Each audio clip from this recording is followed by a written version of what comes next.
Universitas Pulau Armanjaya.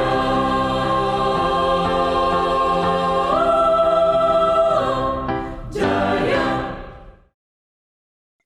Selamat datang Bapak Ibu, para hadirin, pemateri, narasumber, dan audiens sekalian. Selamat datang pada acara Zoom meeting kita pada hari ini dalam rangka penyampaian catatan kritis Fakultas Hukum Universitas Mula Warman atas rancangan Undang-Undang Ibu Kota Negara.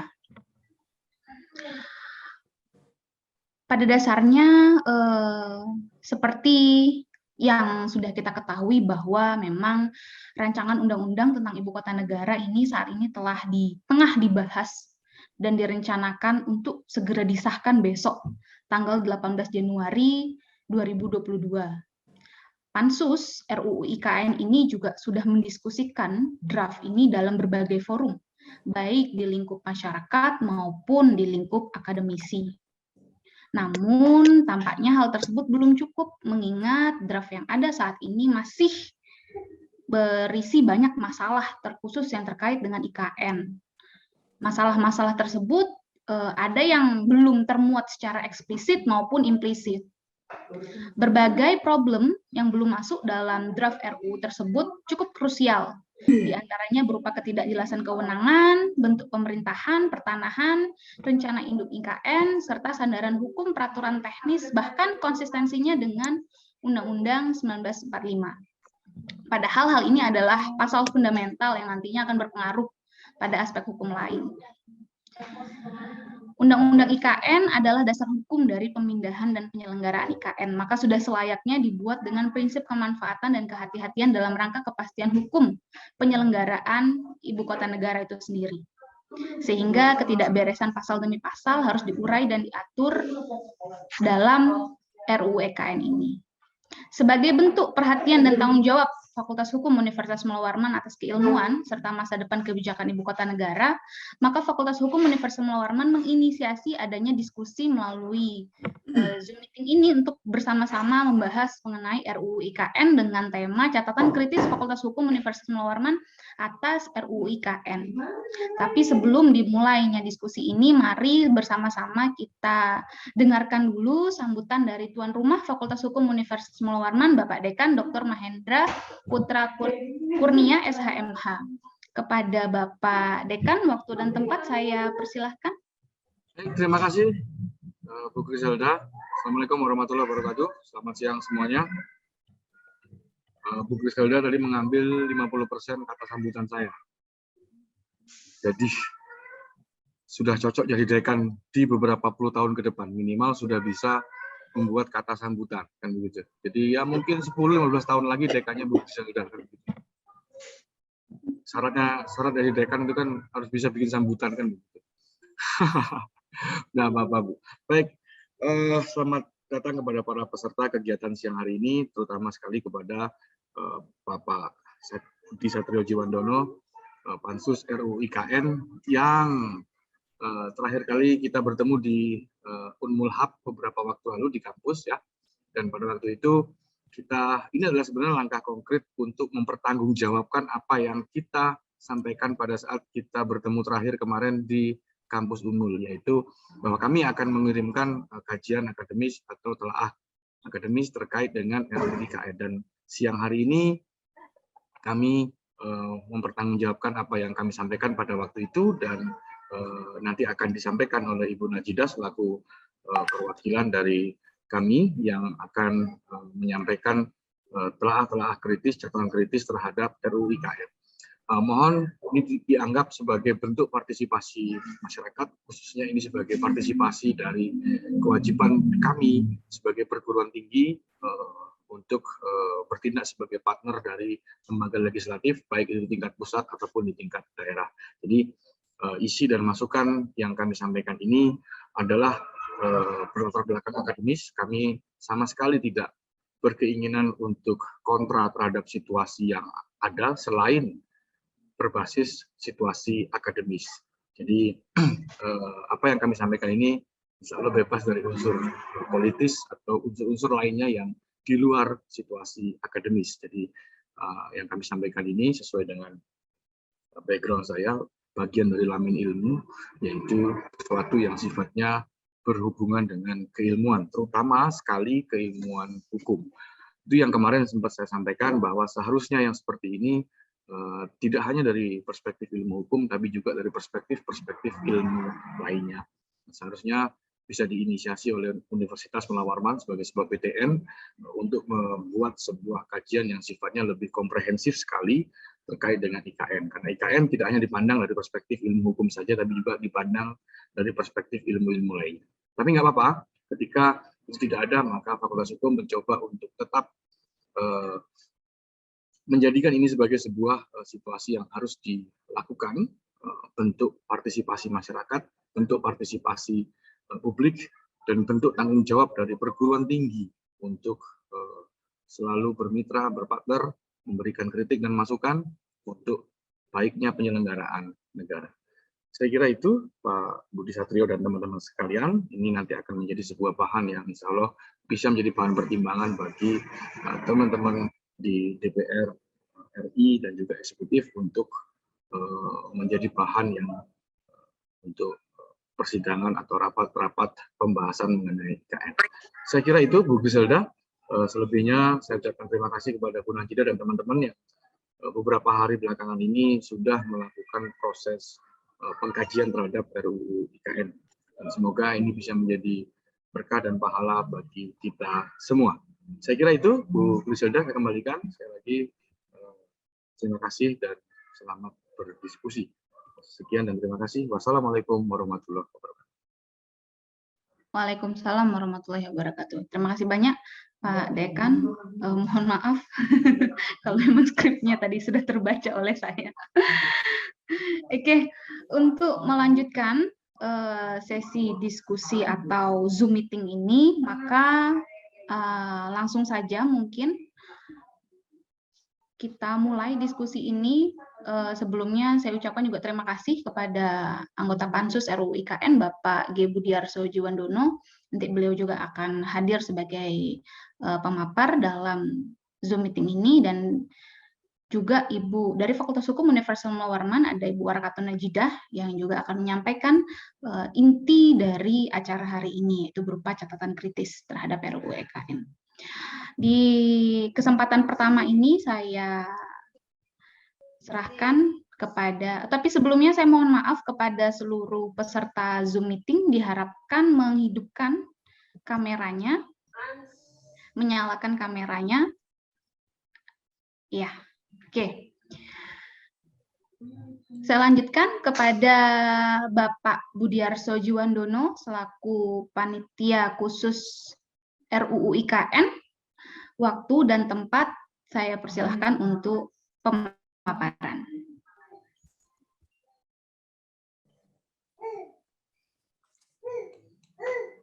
Baik, terima kasih kepada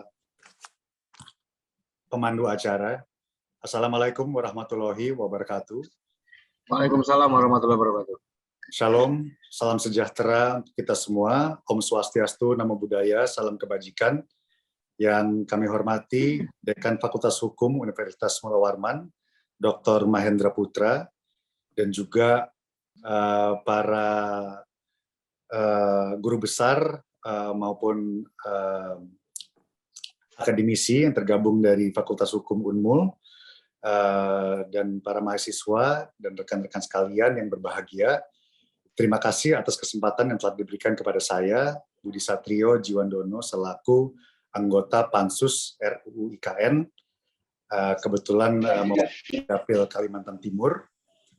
Saya mohon maaf kalau kehadiran saya ini sangat mendadak dan mungkin waktu sangat terbatas, karena di saat yang sama lagi berjalan rapat panja di Pansus IKN, dan juga saya lagi memimpin rapat di Komisi 4 DPR RI dengan Dirut Perumbulok dan juga Dirut ID Food yang menjadi holding BUMN Pangan.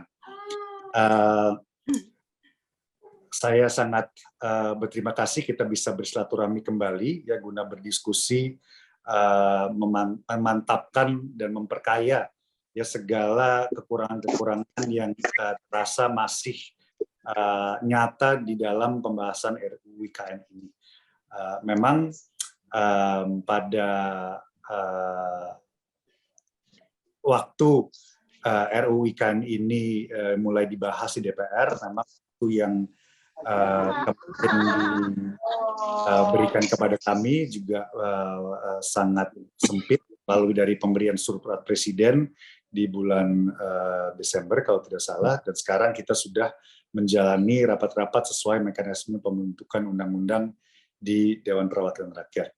Dan selama pembahasan RUU ini berjalan, saya bisa laporkan kepada rekan-rekan sekalian bahwa kita tidak berhenti menerima segala masukan dari seluruh elemen masyarakat, termasuk juga konsultasi publik yang minggu lalu diadakan di auditorium Universitas Mula Warman.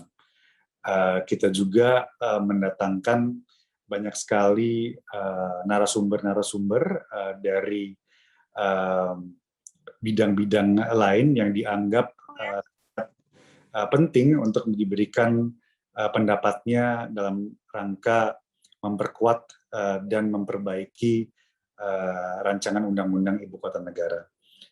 Tadi saya sebenarnya sangat sependapat dengan Pak Dekan bahwa seharusnya Unmul juga bisa menyediakan kajian strategis yang komprehensif, yang bukan cuman dari sisi hukum, tapi juga dari aspek-aspek bidang lain yang tidak kalah penting dalam pembentukan RUU ini. Tapi untuk saya ya tidak ada kata telat, ya, yang ada adalah ikhtiar kita bersama untuk terus berusaha sedemikian rupa untuk memberikan sumbangsih kita bersama untuk memperbaiki dan memperkaya, memperkuat rancangan undang-undang yang sekarang sedang dibentuk. Saya rasa saya tidak dalam kapasitas untuk memberi paparan, ya, dalam hal ini, dalam kesempatan ini saya memberikan ruang untuk teman-teman di Unmul untuk memberikan masukan kepada kami, karena sekarang Panja sedang berjalan.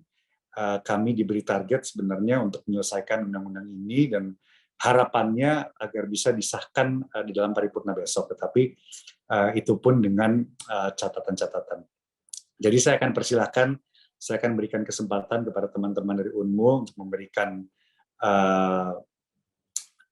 kajiannya kepada saya setelah banyak mendapatkan banyak aspirasi, banyak masukan dan dorongan dari teman-teman di Kaltim, ya, dari kalangan akademisi, OKP, dan kemarin hari Jumat saya menerima juga rekan-rekan dari Lembaga Adat Pasir yang datang dari Kabupaten PPU yang banyak menitipkan harapannya terhadap RUU IKN ini, khususnya partisipasi masyarakat hukum adat dalam pembangunan Ibu Kota Negara itu sendiri, dan juga hak-hak mereka yang patut dipertimbangkan dalam halnya seperti hak atas tanah ataupun hak mereka dalam diberi kesempatan untuk memimpin dan mengelola perkembangan Ibu Kota Negara di masa yang akan datang.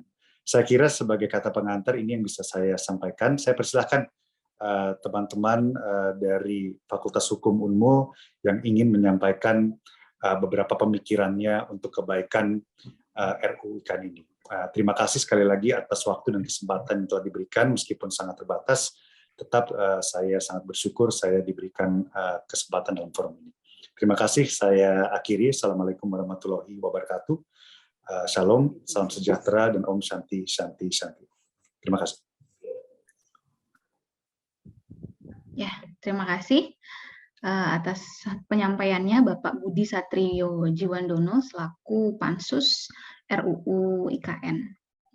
Sebagai inti dari acara kita siang ini, yaitu berupa penyampaian beberapa catatan terkait RUU IKN, langsung saja kepada perwakilan Fakultas Hukum Universitas Mula Warman, Ibu Warkatun Najidah SHMH untuk menyampaikan pemaparan. Waktu dan tempat saya persilahkan Ibu Najidah. Monggo. Baik, terima kasih atas waktu yang telah diberikan. Assalamualaikum warahmatullahi wabarakatuh. Waalaikumsalam warahmatullahi Siang wabarakatuh. dan salam sejahtera. Yang saya hormati Pak Dekan Fakultas Hukum yang telah memberikan kebijakan kepada kami untuk bisa menulis ini dan mendorong ini. Dan alhamdulillah saya juga berbangga kepada Bapak G. Budi Satrio Jiwandono yang menyambut sedikit coretan dari Fakultas Hukum terkait dengan RUU IKN ini, dan tentunya para peserta dan juga dari, saya lihat ada banyak organisasi dan juga dosen-dosen lain ada bergabung di forum ini.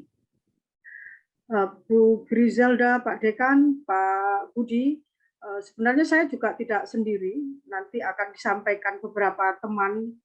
Pak Hari ada di sini karena memang keluasan bidang yang jadi bahasan. Kami mencoba untuk fokus pada beberapa hal yang bersifat fundamental di RUU IKN ini. Nanti Pak Hari bisa sampaikan lebih lanjut terkait dengan konstitusi. Ini juga bergabung nanti Pak Herdi, karena nampaknya beliau sedang bersama promotornya, jadi belum bisa bergerak, terkait dengan konsep penyelenggaraan dan juga badan penyelenggara. Bapak Ibu yang saya hormati, dalam pemikiran Fakultas Hukum ada 5 poin yang sangat fundamental yang belum diatur, bahkan belum ditulis dalam draft naskah RUU IKN. Kami menemukan ada 5 poin terkait dengan, yang pertama terkait dengan kewenangan dan urusan pemerintah. Yang kedua bahwa ada aspek kelembagaan dan pemerintahan khusus IKN dalam RUU. Ini masih diperdebatkan dan berpotensi untuk inkonstitusional begitu Pak Budi. Karena ada konsep-konsep sebagian dari badan otorita yang sebenarnya itu tidak dikenal dalam pasal 18 konstitusi kita. Bahkan ada pasal yang nanti akan berimbas pada pemilu dan demokrasi kita. Karena wilayah IKN ini dikecualikan dalam proses pemilihan umum. Di samping itu juga ada aspek pertanahan yang menjadi krusial, sangat krusial. Itu ada di pasal 23 secara umum bahwa akan ada pembatasan. Karena pembatasan ini belum jelas dalam RUU ini, apa yang mau dibatasi dalam konsep pertanahan, dalam aspek pertanahan dalam RUU ini. Dan yang kelima tentunya aspek hierarkisitas peraturan perundang-undangan. Sejauh ini kami ingin menyampaikan 5 poin tersebut. Kenapa poin ini kita pandang penting adalah karena menyangkut berbagai hal yang akan berimplikasi terhadap aspek-aspek yang lain. Yang pertama saya ingin menjelaskan terkait dengan kewenangan. Tentunya ada inkoheren dalam pasal 4 dan pasal 11 RUU IKN ini, di mana pasal ini memberikan atribusi yang luar biasa, khususnya kewenangan terhadap peraturan presiden. Ini nampak bahwa kewenangan yang sedemikian besar diberikan kepada presiden untuk mengatur. Sementara dalam konsepnya IKN ini bukan hanya sekedar pelaksanaan, tapi di dalamnya ada bentuk-bentuk regulasi, ada bentuk-bentuk yang sifatnya mengatur, yang itu tidak cukup untuk disandarkan dalam sebuah aturan perundang-undangan yang namanya peraturan presiden. Ada 3 sumber kewenangan. Yang paling kuat adalah atribusi, delegasi, dan mandat yang kita tahu. Seharusnya kewenangan ini, kewenangan yang diberikan oleh para penyelenggara kepada para penyelenggara nanti adalah atribusi langsung oleh undang-undang. Itu kuat sekali. Karena apa? Karena dalam pembuatan proses legislasi itu ada yang namanya check and balance system. Akan sulit DPR ke depan mengkontrol jika ini disandarkan pada peraturan presiden. Dan jika kewenangan itu hanya bertumpu pada eksekutif, ini namanya eksekutif heavy. Kita tidak tahu ke depan 5 tahun atau kemudian ketika rezim itu berubah, akan ada tuntutan yang bagaimana, ada perubahan yang bagaimana, kita tidak tahu. Ya namanya pemerintahan, seharusnya yang menjadi pundaknya ini adalah legislatif dan eksekutif, bukan hanya sekedar eksekutif. Ini poin kewenangan yang harusnya termaktub dengan jelas dalam peraturan perundang-undangan, dan sampai minggu kemarin ya mungkin ada perubahan draft begitu, belum nampak semacam, belum termaktub dalam undang-undang, dalam RUU IKN ini. Demikian pula terkait dengan kewenangan, karena RUU IKN ini bukan hanya memindahkan gedung, membuat jembatan, membuat kota yang metropolis semacam itu, tapi juga ada pola ke depan membangun sebuah pola pemerintahan, membangun pola pembangunan yang itu semua membutuhkan regulasi, dan itu pasti aktornya tidak satu. Di sini akan ada pemerintah pusat, akan ada badan otoritas seperti yang disinggung dalam RUU, akan ada pemerintah provinsi Kalimantan Timur, begitu juga akan ada kabupaten kota yang lebih kenal belakangan saya mendengar daerah penyangga. Kalau di hukum sih tidak ada ya namanya daerah penyangga. Nah, ini memiliki kapasitas sendiri dan jelas sampai hari ini pemerintah Provinsi Kalimantan Timur daerah penyangga itu punya kewenangan yang telah diberikan oleh konstitusi, diberikan oleh Undang-Undang Pemerintahan Daerah. Sehingga jika ibu kota negara ini pindah dan akan dilaksanakan dan akan diselenggarakan ke depan, harus ada interrelasi antar kewenangan antar mereka ini. Jika tidak akan jalan sendiri-sendiri. Bahkan bisa jadi tumpang tindih kewenangan. Ya kita contohkan bagaimana ketika ada mematchingkan rencana tata ruang, mematchingkan pembangunan, mematchingkan DPT, pemilu. Ini tentunya ada korelasi. Jangan dianggap kewenangan itu hanya sebuah frasa yang kewenangan, nah semacam itu saja. Tapi lebih dari sekedar itu, inilah sesungguhnya jantungnya dari sebuah pengaturan ke depan. Mohon maaf kalau Fakultas Hukum kan tidak berurusan dengan yang berapa triliun ke depan akan dibangun apa begitu, karena itu bukan bahasan kami, tapi memfokuskan kewenangan ini jelas. Sehingga melalui kewenangan ini rakyat bisa bersuara, pemerintah daerah bisa bersuara, barangkali dari hasil pembangunan itu bisa berperan di situ. Ini arti penting. Namun yang terjadi di pasal 4 dan 11 nampaknya belum ada inkoheren dalam RUU IKN ini, terlebih hanya disandarkan pada sebuah peraturan presiden. Tentunya ini mengkhawatirkan sekali. Nah, bagaimana pola interrelasi itu sangat penting, berimplikasi.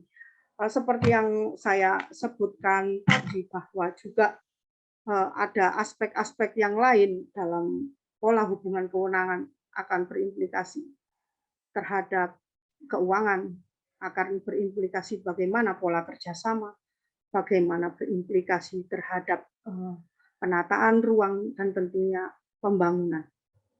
Nah, itu mungkin poin kewenangan yang ingin saya sampaikan, dan ada beberapa aspek lagi, mungkin nanti bisa disambung Pak Hari, Bu Grizel, untuk menyampaikan pola kelembagaan yang hari ini dalam RUU IKN disebutkan dalam frasa pemerintahan khusus. Mungkin itu ya dulu yang ingin saya sampaikan. Terima kasih. Assalamualaikum warahmatullahi wabarakatuh. Pak Hari mungkin bisa dilanjutkan. Ya, baik. Waalaikumsalam warahmatullahi wabarakatuh. Ya, terima kasih Bu Najidah. Seperti yang tadi sudah disampaikan oleh Bu Najidah, mungkin untuk keberlanjutan beberapa catatan kritis yang disampaikan oleh Fakultas Hukum akan dilanjutkan oleh Bapak Hari. Bapak Hari sudah ada? Oh, sudah. Silakan Pak, waktu dan tempat saya persilahkan, monggo. Ya, terima kasih Bu Griselda. Mas Mahdan boleh minta tolong screen-nya ditutup dulu, Mas Mahdan? Bismillahirrahmanirrahim. Assalamualaikum warahmatullahi wabarakatuh. Selamat siang, salam sejahtera untuk kita semua. Bapak Dekan yang saya hormati, Bapak Budi Satrio Jiwandono yang kami muliakan, karena memang wakil kita ya, wakil kita, tentu kita perlu muliakan dengan harapan memang aspirasi-aspirasi masyarakat daerah itu dibawa ke sana. Dan tidak lupa yang saya hormati juga teman-teman media dan Bapak Ibu yang hadir pada kesempatan kali ini. Melanjutkan dari apa yang kemudian tadi disampaikan oleh Bu Najidah, sebenarnya di sini saya akan berfokus untuk memberikan catatan terkait dengan aspek kelembagaan dan pemerintahan khusus IKN di dalam rancangan Undang-Undang IKN, yang memang sebenarnya dalam akhir-akhir ini juga menjadi sorotan saya. Kebetulan uji publik kemarin saya juga tidak berkesempatan hadir, sehingga memang catatan itu belakangan saya tulis dan kemudian saya kirim ke beberapa teman-teman media.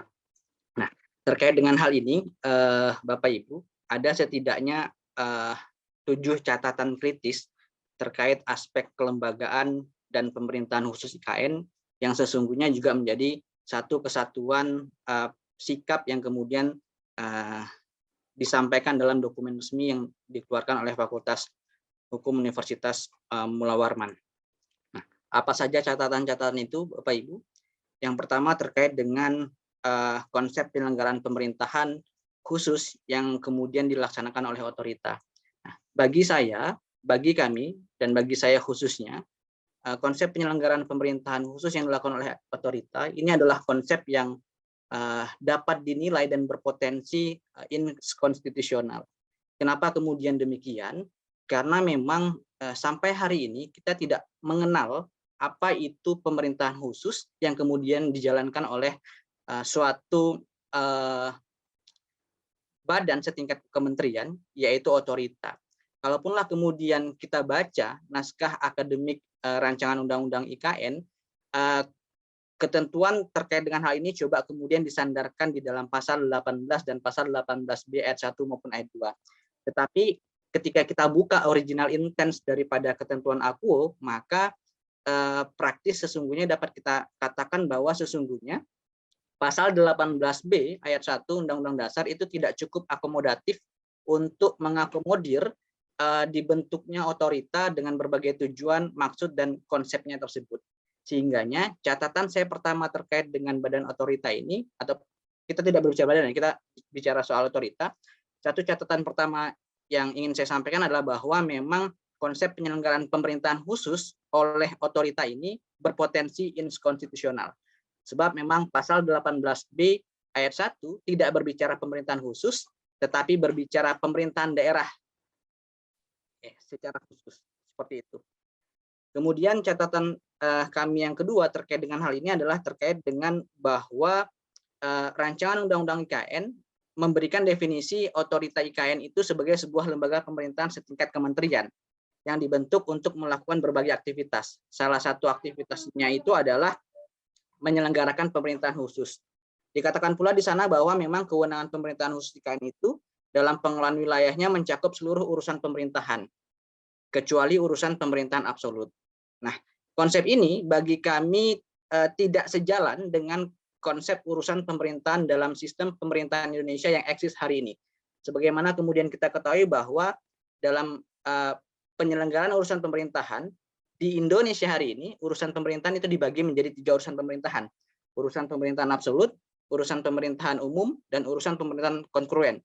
Yang masing-masing urusan pemerintahan itu dilaksanakan baik oleh pemerintah pusat secara absolut, oleh presiden, maupun dilaksanakan bersama antara pemerintah pusat dan pemerintah daerah.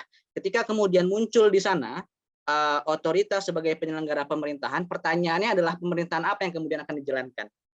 Tentu ini menjadi suatu pertanyaan besar yang jawabannya tidak bisa kita temukan di dalam teks-teks hukum kita, baik Undang-Undang Dasar maupun Undang-Undang Pemerintahan Daerah yang mengatur soal urusan pemerintahan tersebut. Catatan ketiga terkait dengan aspek kelembagaan dan pemerintahan ini terkait dengan kedudukan otorita yang juga pada akhirnya memicu suatu pertanyaan tentang bagaimana kemudian nanti kedudukan kepala otorita ini terhadap menteri. Dikatakan di dalam RUU IKN bahwa kedudukan otorita ini adalah sebagai lembaga pemerintahan setingkat menteri. Tentu menjadi pertanyaan soal lantas nanti kepala otorita itu kedudukannya seperti apa terhadap menteri, dan bukan tidak mungkin ke depan ini justru akan kemudian memperpanjang fenomena fist of fist antara menteri dengan kepala daerah yang sampai hari ini itu terus terjadi.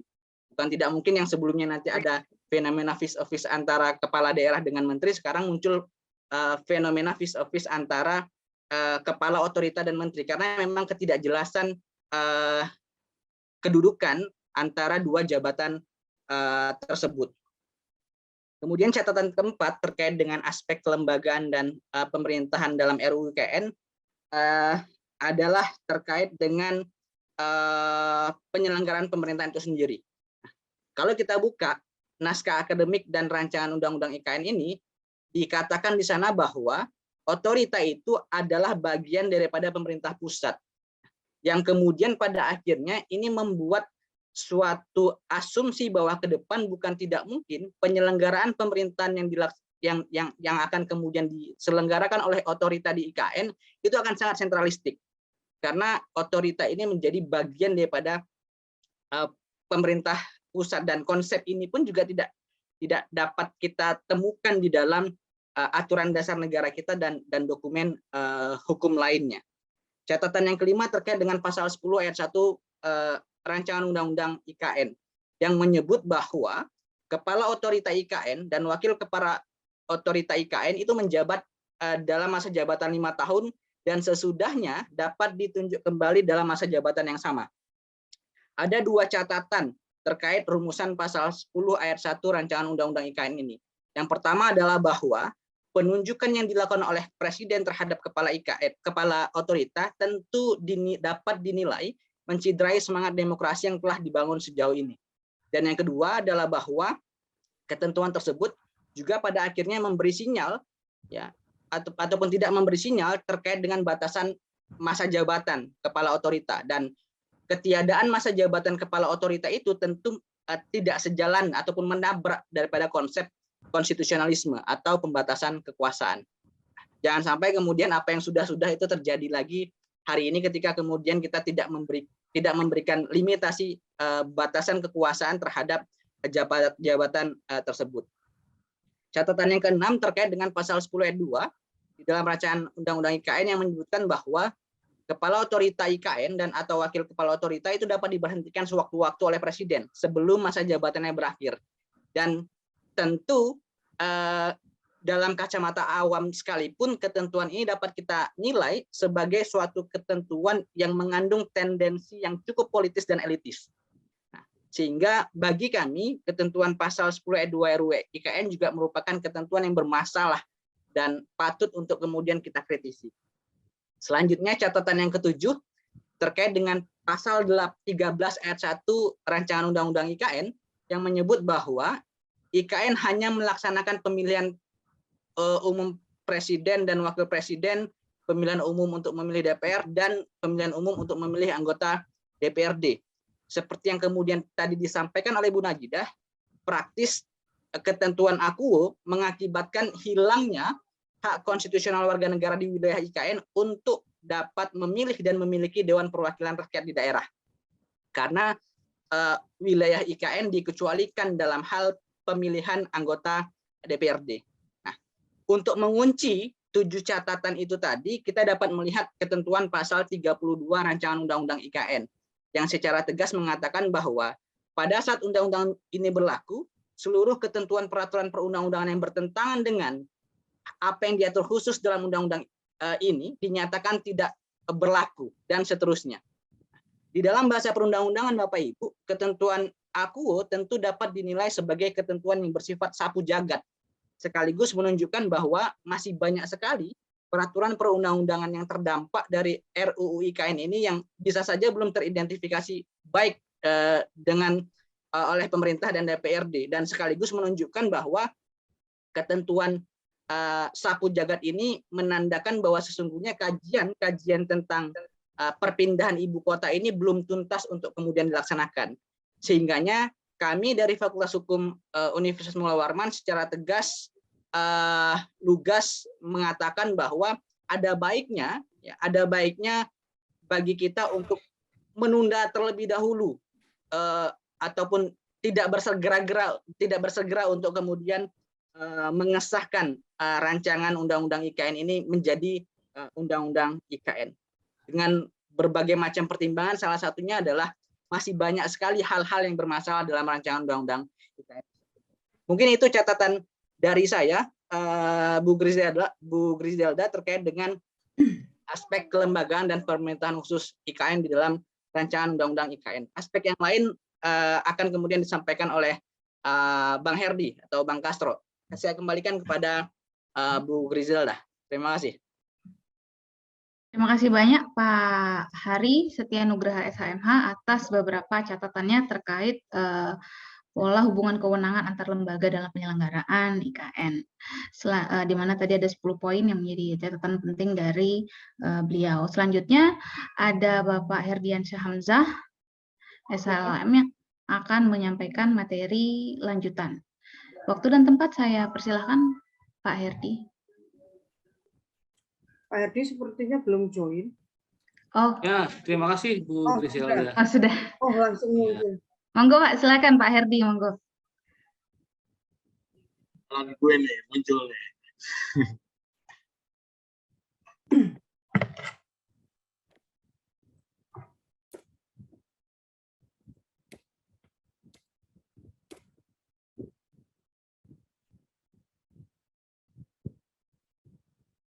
Bang Herdi masih mute, Bang. Masih mute, Pak.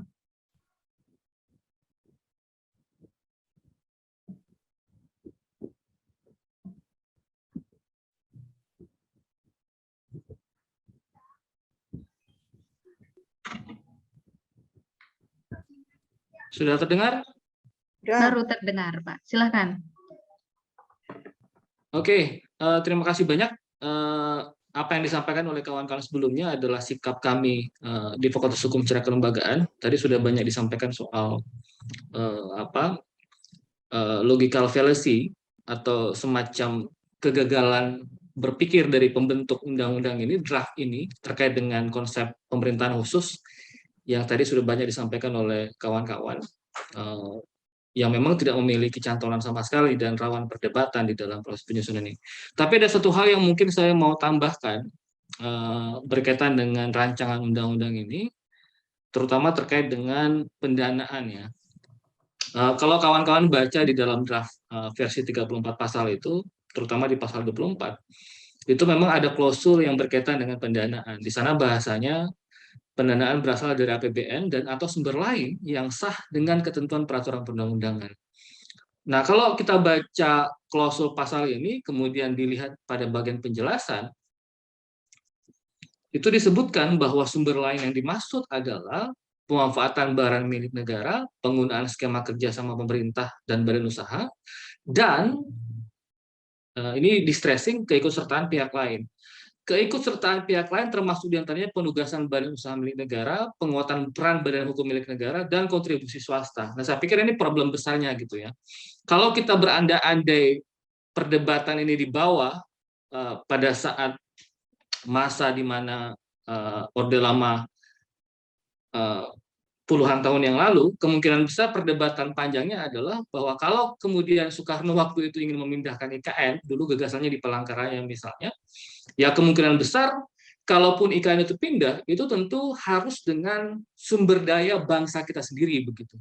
Jadi berangkat dari kemandirian dan kedaulatan bangsa kita. Kalaupun misalnya ada kontribusi swasta, kita mesti garis bawahi, tentu saja kontribusi itu sifatnya kecil dan di bawah kontrol dari pemerintahan kita. Nah, problem di dalam ketentuan pasal 24 rancangan undang-undang ini, yang versi 34 pasal, saya pikir di sana. Kalau kita baca misalnya beberapa keterangan ya, misalnya keterangan dari Kepala KSP, Juri Ariantoro, dia selalu bilang bahwa kemungkinan besar jumlah atau besaran pendanaan pemindahan IKN itu sekitar 466 triliun. Dan menurut keterangan KSP sendiri, termasuk apa yang disampaikan oleh Kementerian Keuangan, itu menyebut kemungkinan 10% saja dari total 466 triliun itu berasal dari APBN. Pertanyaannya adalah dari mana sisanya? 90%-nya dari mana? Kalau diklaim bahwa itu 10% dari 466 triliun kebutuhan pendanaan pemindahan IKN itu, berarti kan hanya sekitar 46 triliun gitu. Pertanyaannya, lantas dari mana? Saya jadi ingat misalnya Pak Jokowi sendiri pernah mengumumkan soal Dewan Pembina atau Dewan Pengarah Pembinaan IKN dan menempatkan justru ya para sultan luar negeri sebagai Dewan Pengarah IKN gitu. Di sana banyak daftar ya, kerajaan di Abu Dhabi, Uni Emirat Arab dan lain sebagainya.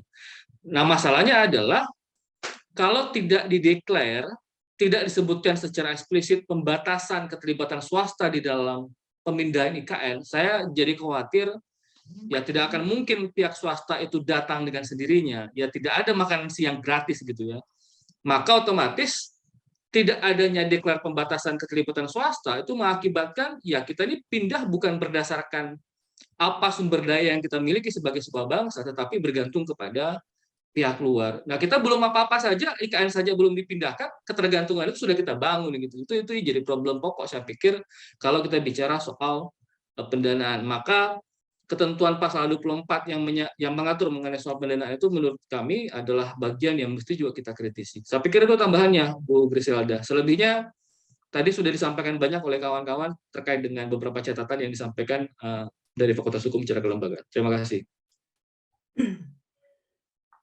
Ya, terima kasih Pak Herdi. Jadi sudah ada 3 tim perwakilan dari Fakultas Hukum Universitas Warman untuk menyampaikan beberapa catatan kritis terkait RUU IKN. Mungkin Bu Najida ada yang ingin ditambahkan sebelum kita lanjut ke diskusi? Ya, ada yang belum disinggung nampaknya terkait pertanahan. Kemarin ini hasil usulan dari teman-teman di Departemen Konsentrasi Agraria begitu. Pasal 23 bicara tentang bagian keempat, pengalihan hak atas tanah dalam rangka pemindahan ibu kota negara. Dan pada wilayah IKN dilakukan pembatasan pengalihan hak atas tanah.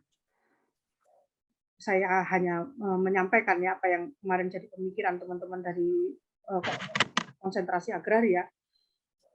RUU ini harus clear terlebih dahulu what is the meaning of pembatasan pengalihan hak. Pembatasan apa yang dibatasi? Kepemilikannya, pembeliannya, fungsinya, atau yang bagaimana? Sedangkan di pasal 3 ada ayat 3-nya mengatakan ada otorita IKN memiliki hak untuk diutamakan dalam pembelian tanah dan wilayah IKN. Ini problem yang luar biasa. Memiliki hak untuk diutamakan itu berarti memiliki hak privilege. Ini yang dimaksudkan teman-teman kemarin adalah bahwa hak privilege ini tentunya diberikan itu sesuai dengan kewenangannya.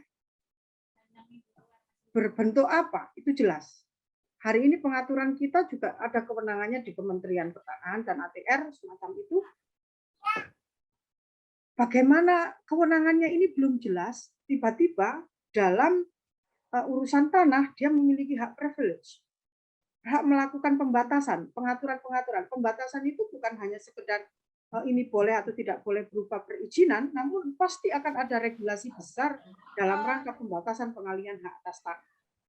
Di samping itu, tanah ini beririsan bukan hanya dengan tanah yang dimiliki oleh negara, tentunya ada tanah yang berbenturan dengan kepemilikan privat, ada pemilikan komunal dalam ini tanah-tanah adat. Nah, ini belum clear di RUU IKN ini.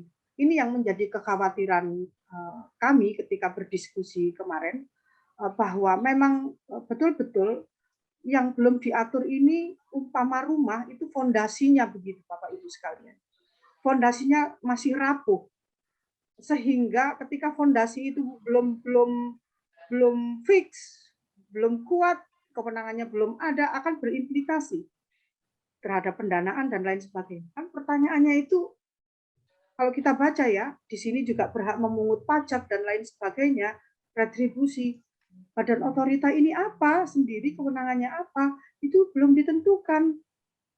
Dalam diskusi-diskusi kemarin terkait dengan kewenangan, itu yang bahasanya, mohon maaf, itu kelancangan hukum. Jadi yang lancang itu bukan hanya manusia loh. Hukum juga ketika dibuat dengan tidak bersandar pada kewenangan yang ada, dalam kewenangan yang kuat, itu yang namanya lancang. Bahasa hukum administrasi negara kita mengenal ada yang namanya kesewenang-wenangan dan lain sebagainya. Itu yang ingin kami sampaikan. Makanya karena beberapa hal yang disampaikan teman-teman tadi bersifat fundamental banget. Sehingga kami bermohon dalam usulan kami menyatakan bahwa untuk disahkan dalam waktu dekat ini rasanya kok masih jauh dari layak untuk bisa disahkan. Diperlukan pembahasan yang lebih mendalam kembali terkait dengan aspek ketatanegaraan yang itu pasti akan berimplikasi terhadap aspek ekonomi, pertanahan, keuangan, dan lain sebagainya. Mungkin itu hari ini yang bisa saya sampaikan, bisa dibuka diskusi barangkali begitu. Kami berharap Pak Budi, Pansus DPR RI tentang IKN ini berkenan untuk tidak segera mengesahkan begitu Pak Budi, dan kami juga berterima kasih barangkali secari kertas ini bisa bermanfaat untuk bisa menjadi bahan pertimbangan dalam pembahasan RUU IKN di Gedung Nusantara. Terima kasih Bu Grizel, Pak Dekan, Pak Budi, terima kasih. Assalamualaikum warahmatullahi wabarakatuh. Waalaikumsalam warahmatullahi wabarakatuh. Ya, terima kasih Bu Najidah tadi terkait penyampaian mengenai aspek pertanahan dalam RUU IKN ini. Baik teman-teman, Bapak Ibu sekalian, sudah kita dengar tadi bagaimana beberapa catatan yang coba disampaikan oleh Fakultas Hukum Universitas Munawarman terkait rancangan Undang-Undang IKN yang rencananya akan disahkan besok 18 Januari 2022. Terkait hal tersebut, maka pada saat ini kami buka kesempatan bagi Bapak Ibu audiens sekalian untuk ikut urun rembu untuk menyampaikan pendapat, menyampaikan aspirasinya terkait RUU ini. Saya persilahkan. Bu Griselda. Iya, silakan Pak. Maaf Bapak Ibu sekalian, tadi sesuai dengan pesan saya ke Bu Najidah, saya hanya waktu dari jam 12 sampai jam 12.45 karena memang lagi pembahasan lagi sangat intens dan saya barusan harus juga menghadiri rapat internal fraksi Partai Gerindra. Tetapi kalau boleh saya sepatah dua kata saja ya, karena saya meminta izin untuk jalan terlebih dahulu. Ya, apa yang menjadi concern teman-teman dari Fakultas Hukum Unmul, mulai dari Bu Najidah, Pak Hari, Pak Herdiansyah, saya bisa katakan itu adalah semua concern yang sangat valid. Ya, bahkan saya pun sebagai anggota Pansus juga memiliki kekhawatiran yang sama. Ada beberapa memang prinsip-prinsip yang sangat dasar yang untuk banyak orang ya sangat belum memadai dan belum clear sebenarnya. Termasuk juga nomenklatur otorita yang sekarang lagi dibahas dan memang menjadi perdebatan juga di antara anggota Pansus mengenai penggunaan nomenklatur otorita tersebut karena kaitannya dengan sandingan dengan Undang-Undang Dasar 1945 khususnya pasal 14. Nah, ini berdasarkan perkembangan-perkembangan yang terjadi ya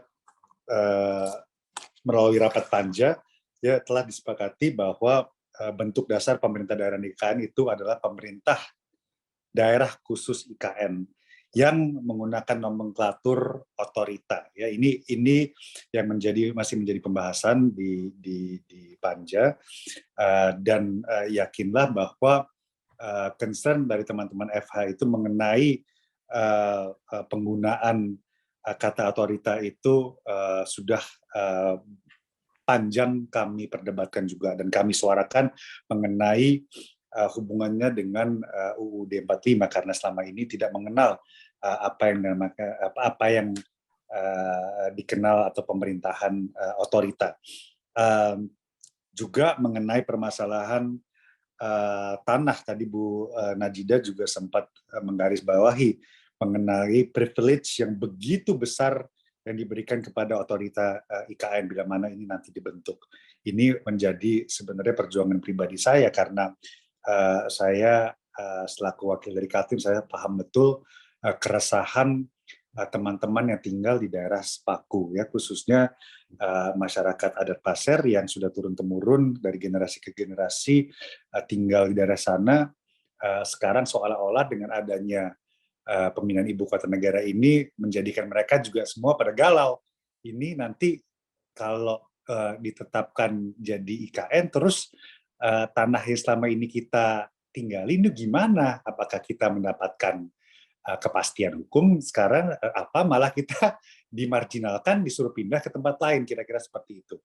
Nah, oleh sebab itu Bapak Ibu sekalian, saya mohon kalau ini ada notulensinya, ya semoga rapat atau diskusi siang hari ini bisa diteruskan dan dasar-dasar pemikiran itu bisa dirangkum dan diteruskan kepada saya kalau diskusi ini sudah selesai. Tadi saya sudah menerima bahan dari Bu Najidah, tapi saya juga tertarik apa yang tadi juga ditulis oleh Pak Hari, ya. Saya rasa pemikiran-pemikiran ini semua bisa saya tampung, ya, untuk menjadi bahan kami. Kami ini masih terus rapat di Panja.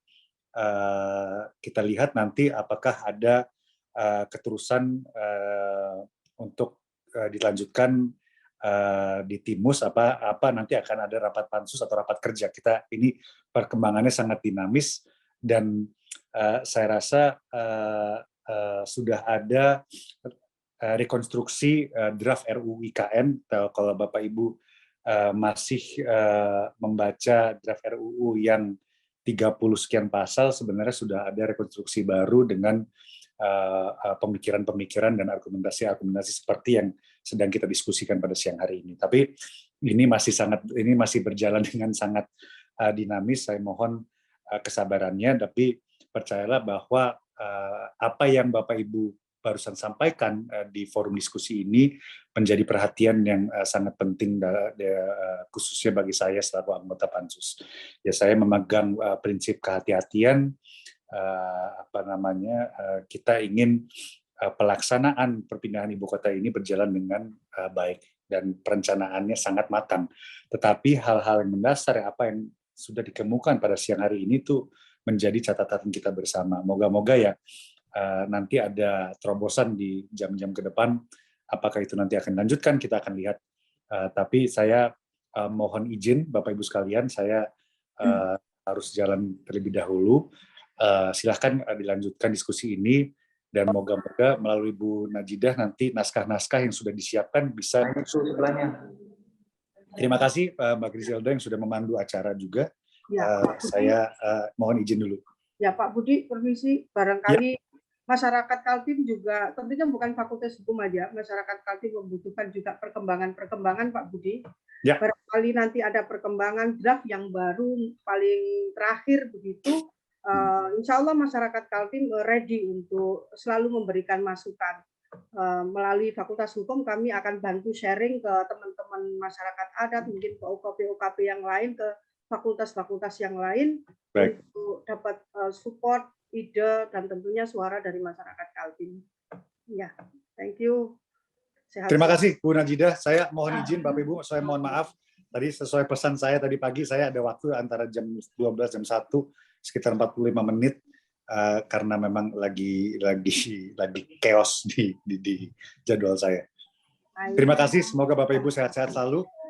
Semangat sampai waktu yang berikutnya. Saya nanti izin komunikasinya melalui Bu Najidah ya, yang sudah cukup intens kita WhatsApp-WhatsAppan beberapa hari terakhir. Kalau ada perkembangan lebih lanjut supaya nanti Ibu bisa teruskan ke forum ini. Baik. Terima kasih Bu. Saya mohon izin dulu Mbak Griselda, Pak Mahendra, Pak Hari, tadi Pak Herdiansyah. Saya terima kasih sekali lagi.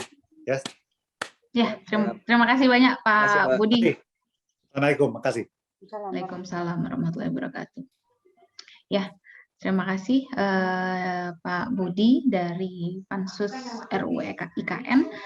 Tadi sebenarnya juga ada, saya lihat di kolom chat sudah ada pertanyaan, tapi mungkin di next kesempatan mungkin nanti bisa, atau di setelah ini bisa kita diskusikan sama-sama Bapak Muhammad Taufik.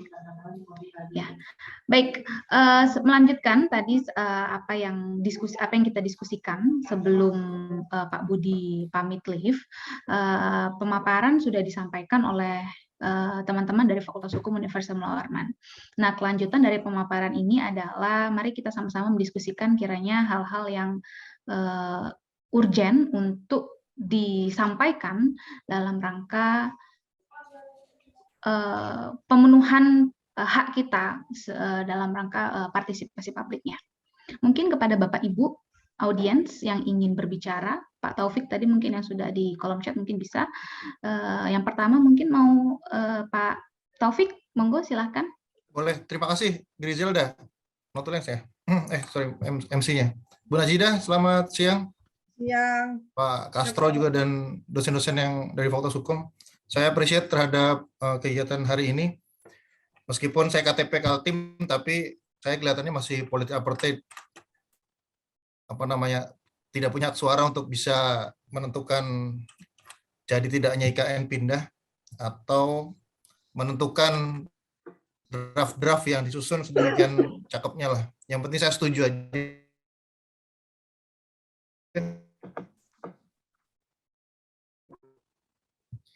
Tapi sebetulnya ada beberapa hal yang menurut saya agak serius ya, pemerintahan. Saya tertarik dengan bentuk pemerintahan menurut versi rancangan undang-undang.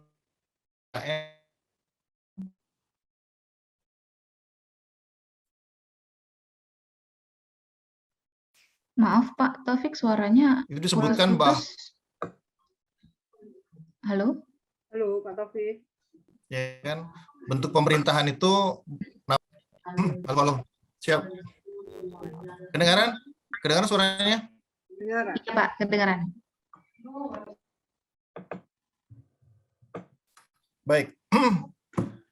Intinya sebutan ibu kota negara itu kan memindahkan kantor presiden, ya kan, kantor kementerian lembaga, departemen dan non-departemen, serta perwakilan negara asing ya. Jadi tidak memindahkan provinsi DKI Jakarta sebetulnya. Jadi ibaratnya kita nggak butuh sebetulnya provinsi baru. Kenapa sih para wakil rakyat kita di Senayan masih belum berpikir bahwa kenapa tidak pakai pemerintah khusus ibu kota itu pemerintah khusus ibu kota negara Kaltim saja gitu. Meskipun wilayahnya ada di wilayah yang lebih kecil gitu, Penajam. Ya kan? Sehingga tidak akan kesulitan karena begitu ada pemerintah khusus ya atau badan otorita itu tidak ada dalam aturan konstitusi. Kalau kita negara kesatuan atau unitary itu kan hanya menganut dua bentuk pemerintahan, ada pemerintah pusat dan pemerintah daerah. Pasal 18 menyebutkan bahwa tidak ada yang namanya badan otorita itu. Badan otorita itu hanya selevel tingkat 2. Ya kan? Mungkin mereka berpikir bahwa mereka punya wilayah sendiri, rakyat sendiri gitu, otorita. Tapi badan otorita itu hanya selevel wilayah administratif. Itu daerah tingkat 2 biasanya, kabupaten kota. Jadi kenapa tidak menggunakan ibu kota negara Kaltim saja gitu, ibu kota negara Kaltim. Provinsi khusus ibu kota negara Kaltim, saya pikir nggak ada masalah kan. Karena begitu membentuk badan otorita, berarti kan harus ada susunan pemerintah di bawah badan otorita gitu. Apa bentuknya? Ya kan? Kalau dia provinsi kan berarti harus ada kabupaten kota, harus ada kelurahan, desa, kecamatan kan. Nah, kenapa tidak menggunakan fasilitas yang ada gitu? Jadi pemerintah hanya fokus kepada pemindahan ibu kota saja, pemindahan kantor-kantor kelembagaan itu. Tadi Bung Herdi bilang pembiayaan juga masih bergantung pada kebaikan asing gitu ya. Nah, itu hal yang urgent gitu. Jadi kalau kita bicara tentang pemerintah daerah dengan status otonomi khusus, sebetulnya kita sudah dengan adanya pembentukan provinsi baru, Kaltim terpisah gitu. Makanya saya tidak sependapat dengan kalau nanti misalkan dibentuk undang-undang yang baru, karena pasca kemerdekaan Indonesia, pasca pemecahan Kalimantan menjadi beberapa provinsi, kemudian pembentukan DOB Kalimantan Utara, Kaltim tidak pernah berubah undang-undang pembentukan provinsinya. Nah, nanti jangan sampai dimasukkan sebagai daerah penyangga, nggak perlu penyangga sebetulnya. Karena kalau tidak ada klausul-klausul istimewa, ngapain gitu. Karena sebetulnya setelah Indonesia merdeka tahun 45, itu ada 5 daerah yang dianggap istimewa menurut Republik itu. 3 diantaranya adalah Kalimantan Timur, yaitu Kutai, daerah Swapraja Kutai, kemudian Bulungan dan Berau. Namun tahun 59 itu dihapuskan. Jadi kalau mau nanti Bu Najida dan teman-teman di Fakultas Hukum, kalau hanya bentuk penyangga itu tidak ada dalam aturan konstitusi. Tapi kalau daerah istimewa itu punya privilege khusus gitu. Ya kan? Pasti ada regulasi khusus, pasti ada anggaran khusus gitu.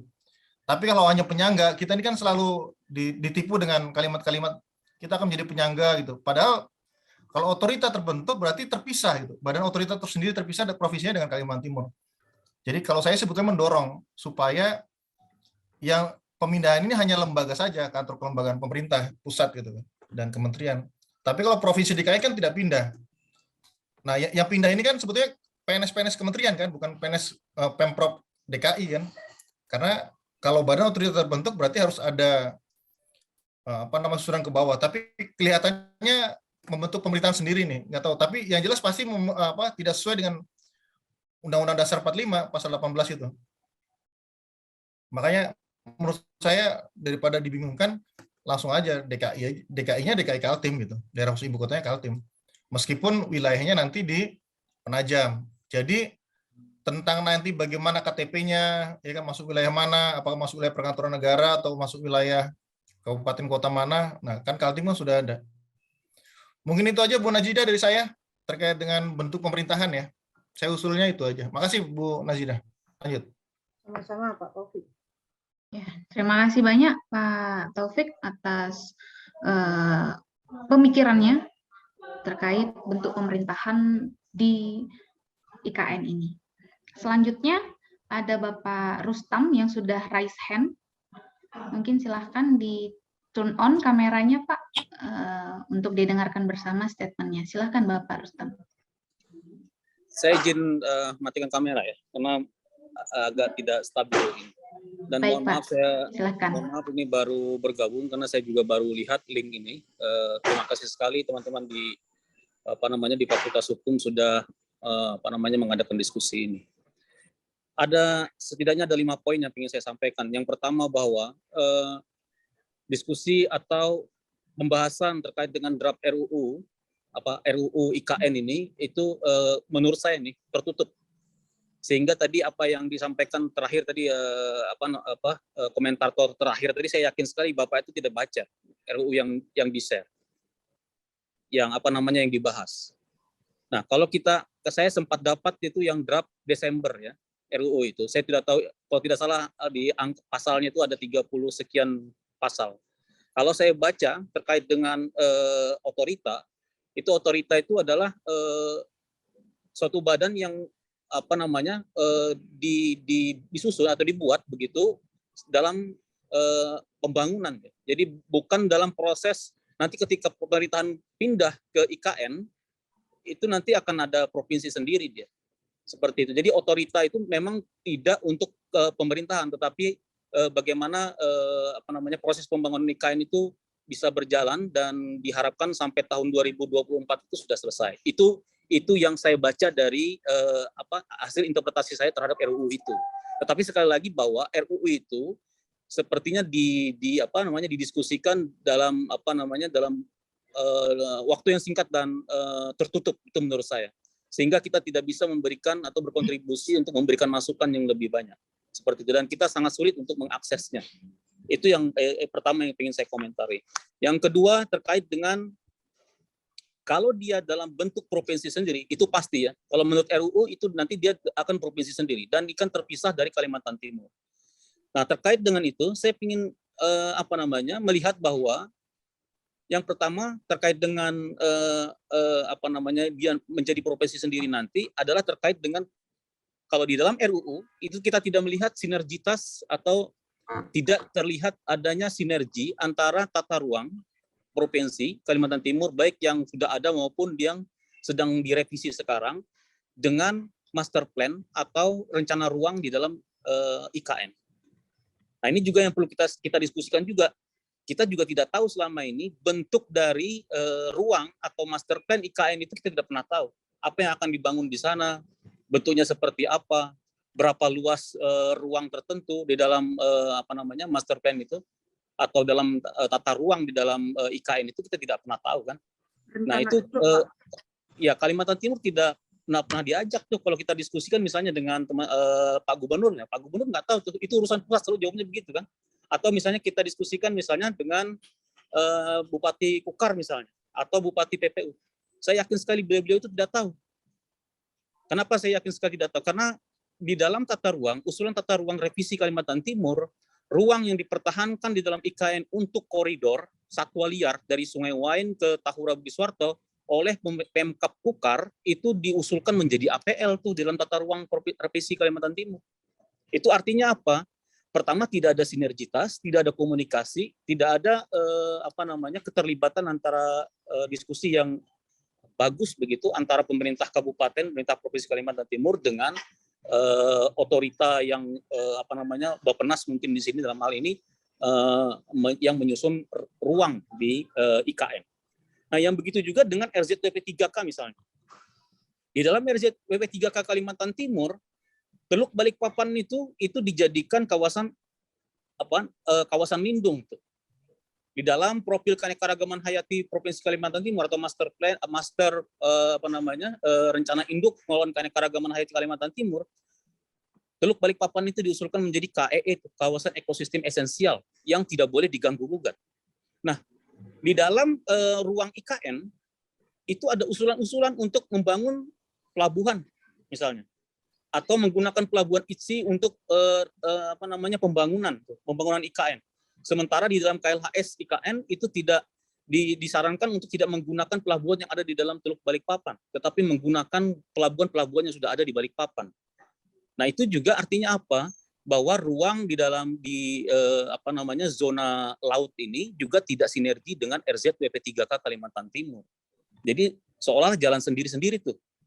Nah, begitu juga itu yang poin kedua yang pengen saya sampaikan. Dan hari ini kita tidak tahu isi dari IKN itu apa nantinya. Yang selalu didiskusikan ke master plan, ada ruang, tata ruang, dan seterusnya itu kita tidak pernah tahu.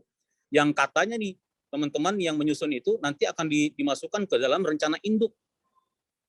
Ya kan kita belum tahu tuh rencana induknya seperti apa. Kalau dalam undang-undang begitu bunyinya. Ya disusun atau dibuatkan rencana induk seperti itu. Kemudian ya poin ketiga yang ingin saya sampaikan adalah terkait dengan forest city itu. Ada nggak yang pernah tahu konsep forest city itu seperti apa? Itu berbeda dengan RTH di dalam Undang-Undang Tata Ruang. Ya, berbeda pula dengan kawasan lindung di dalam Undang-Undang Tata Ruang.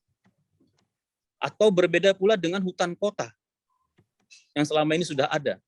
Nah, konsep forest city yang dimaksud kalau di dalam RUU-nya itu disebutkan sebagai area hijau, green area.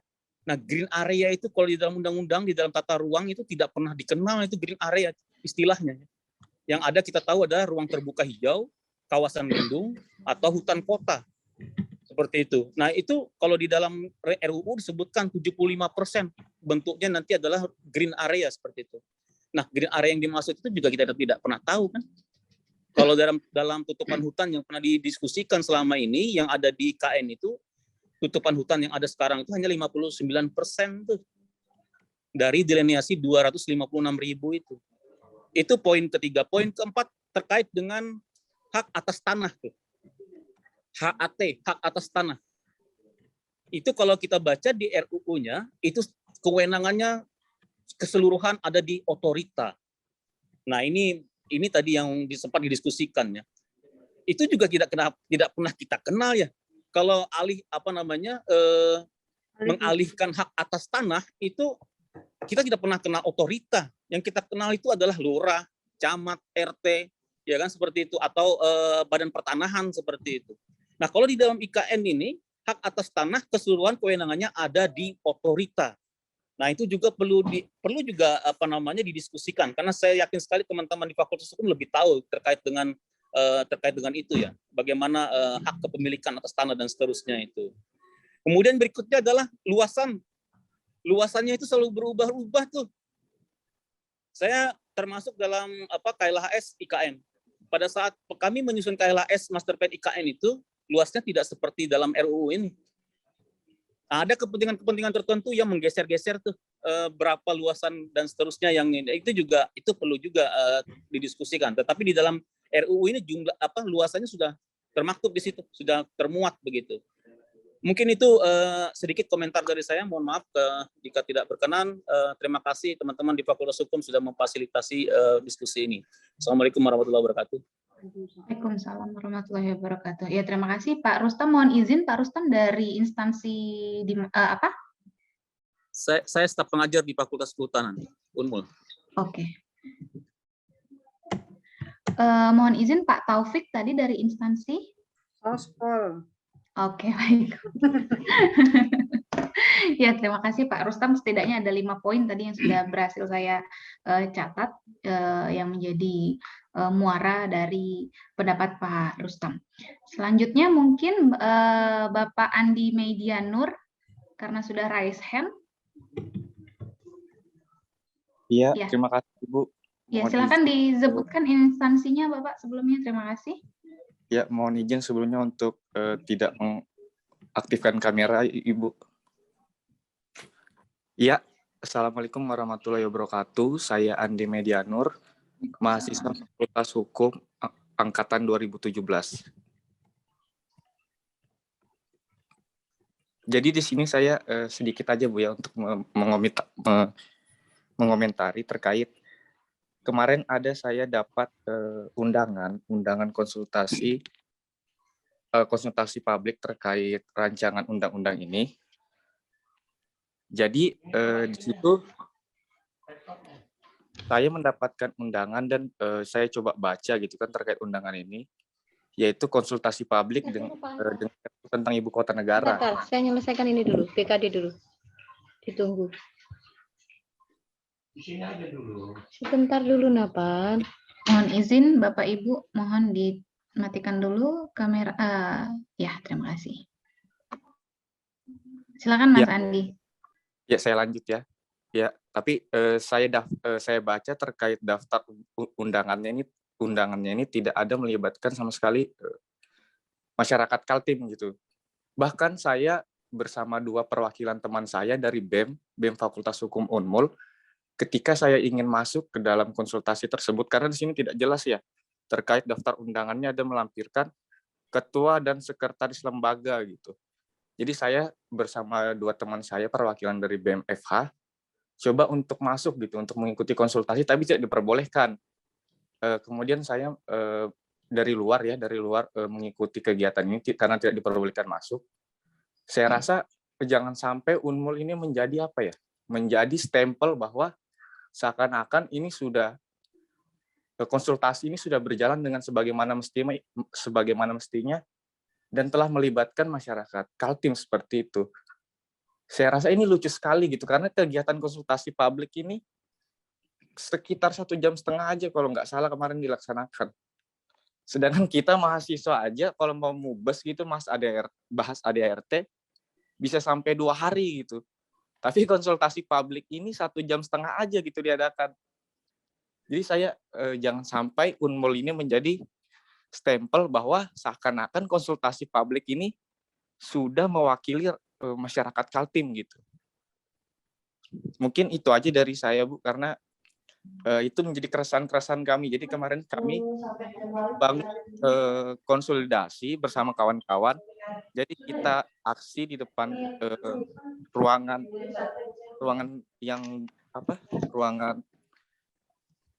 pembahasan konsultasinya di situ Bu. Jadi bahkan kita coba demo di situ, kita diusir bahwa kita, padahal saya mahasiswa di situ, disampaikan bahwa kita tidak ada melakukan pemberitahuan 3 hari sebelum aksi.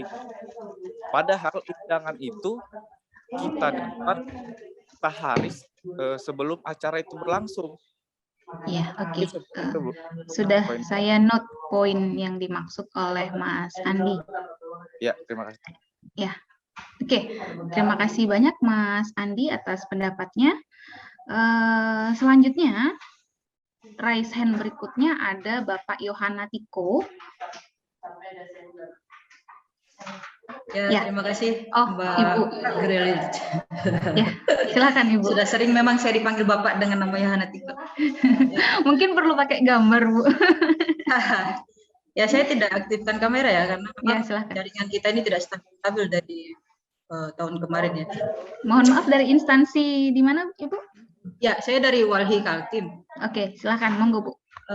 Posisi kita ini sebenarnya bukan sedang memberikan masukan ya terhadap RUU itu, tapi posisi kita itu mempersoalkan kebijakan yang bermasalah sejak awal gitu ya.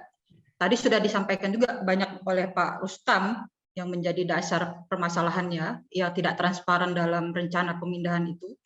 Kemudian desainnya, kemudian juga KLHS pun itu KLHS cepat yang kadang-kadang juga KLHS secara lengkap itu ada tertinggal, apalagi yang KLHS cepat gitu ya. Nah, sejak awal pemindahan ini kan sebenarnya tanpa ada landasan hukum yang jelas soal pemindahan ini, diputuskan kemudian baru landasan hukumnya diterbitkan begitu. Nah, ini kan pertanyaan bagi kita semua gitu.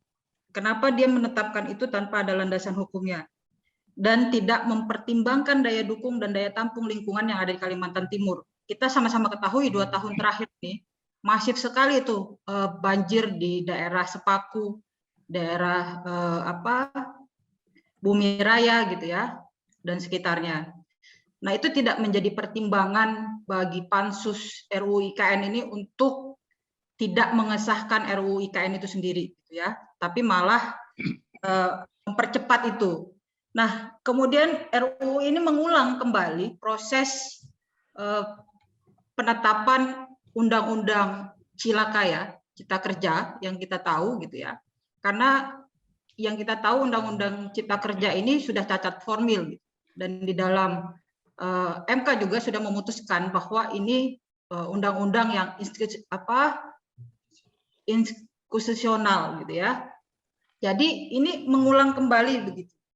Yang kedua itu adalah memang tidak memenuhi prinsip partisipasi publik bermakna. Dalam artian ini hanya sebagian yang dilibatkan. Padahal rakyat Kaltim dan KTP saya itu masih KTP Kalimantan Timur belum pindah. Nah, partisipasi publik bermakna ini kan ada 3 hal gitu ya. Bagaimana dia punya hak untuk didengarkan pendapatnya, kemudian bagaimana dia punya hak untuk dipertimbangkan pendapatnya, hak untuk mendapatkan penjelasan atau jawaban dari pendapatnya. Nah, ini kan tidak juga didengarkan oleh Pansus RUU IKN ini gitu, sehingga terlalu terburu-buru dalam rencana penetapan kira-kira 18 Januari ya, kalau kita dengar itu. Nah, yang kemudian dalam pemindahan ibu kota negara ini sebenarnya juga syarat akan konflik sosial tinggi gitu ya. Karena apa? Yang tadinya rencananya cuma 1,6 juta jiwa yang dipindahkan, sekarang itu menjadi 7.000 lebih jiwa yang akan dipindahkan di Kalimantan Timur gitu ya. Jadi ini meningkat terus gitu. Kemarin luasannya hanya 180.000 hektar, tiba-tiba sekarang jadi 256.000 hektar. Nah, ini kan ada apa gitu ya. Nanti dia berubah lagi gitu. Nah, makanya memang kita selalu menolak yang namanya pemindahan ibu kota negara di Kalimantan Timur. Karena dia akan mencaplok setengah Kalimantan Timur dan membuat provinsi sendiri. Itu pembacaan kita selama ini. Mungkin begitu, Mbak. Ya, baik. Terima kasih banyak Ibu Yohana dari Walhi. Ada beberapa hal yang sudah saya note terkait partisipasi yang dianggap kurang dan syarat akan konflik sosial yang kemungkinan nanti akan terjadi. Terima kasih banyak pendapatnya Ibu Yohana. Berikutnya, Bapak Ibu ada yang ingin disampaikan atau respon dari pemapar materi Bu Najida, Pak Herdi, Pak Hari? Silakan.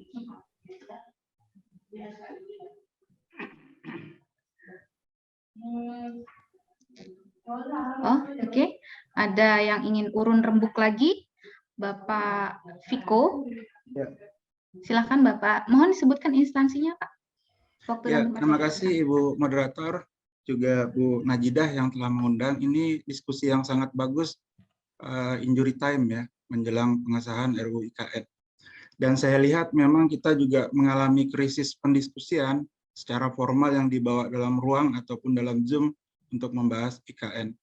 Artinya juga di masyarakat Kalimantan Timur, sikap apatis atau pasif untuk membahas IKN ini juga menjadi otokritik bagi sumber daya manusia Kalimantan Timur. Baik, saya ingin memulai tentang diskusi ini berawal dari tujuan pemindahan IKN. Jadi kalau kita baca dalam RUU IKN itu diletakkan dalam alasan menimbang A, B, C, D, E, F, G, sehingga dengan 1, 2, 3, 4, 5, 6, 7 itu kemudian Presiden dan DPR memutuskan untuk membentuk ibu kota baru.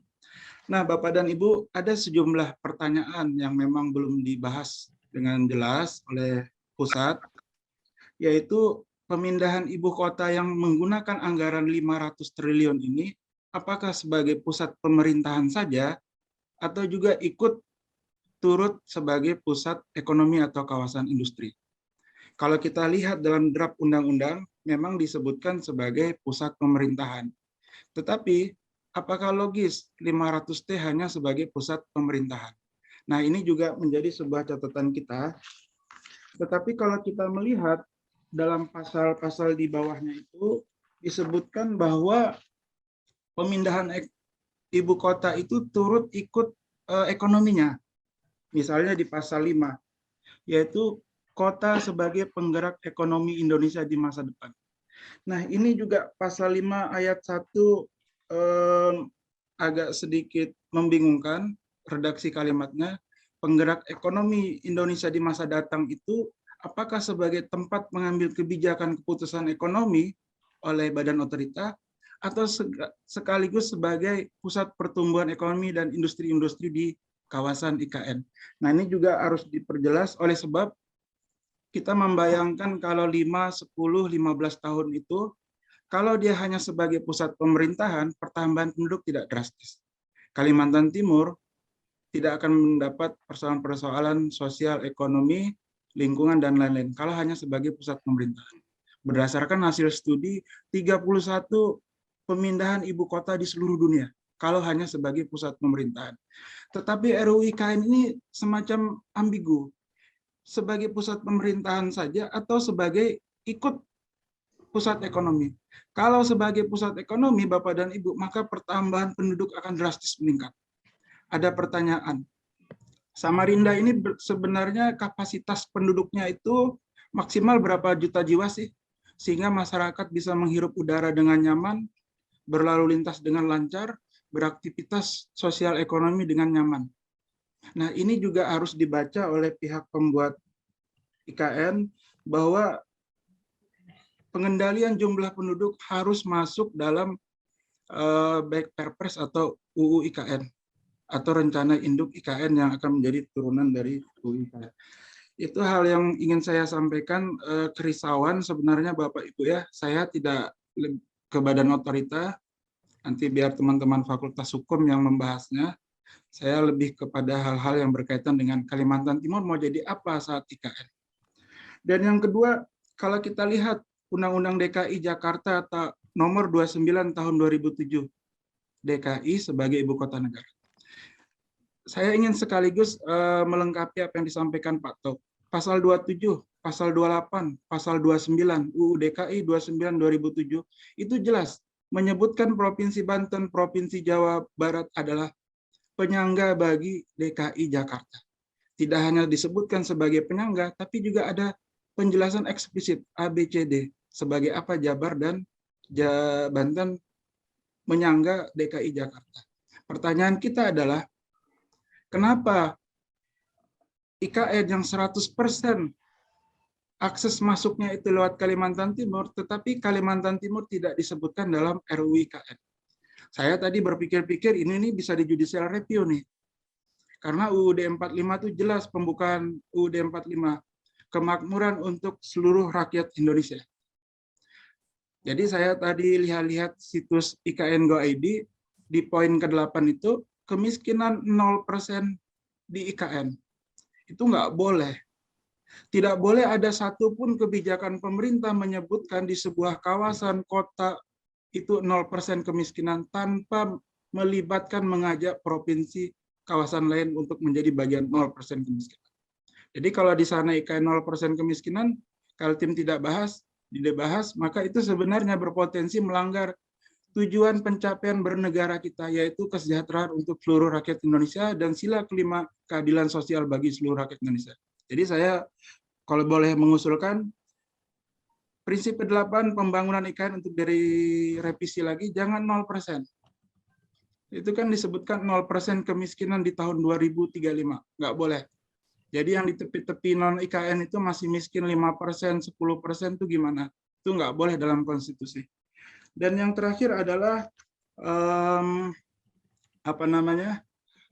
kalau kita lihat Permen PUPR tentang Satgas Pembangunan Infrastruktur IKN yang diterbitkan Desember 2021. 100% yang mengisi struktur-struktur Satgas adalah orang pusat. Jadi ya memang nih pemerintah daerah khusus nih, bentuk pemerintahannya yang melaksanakan Pemdasusnya Badan Otorita.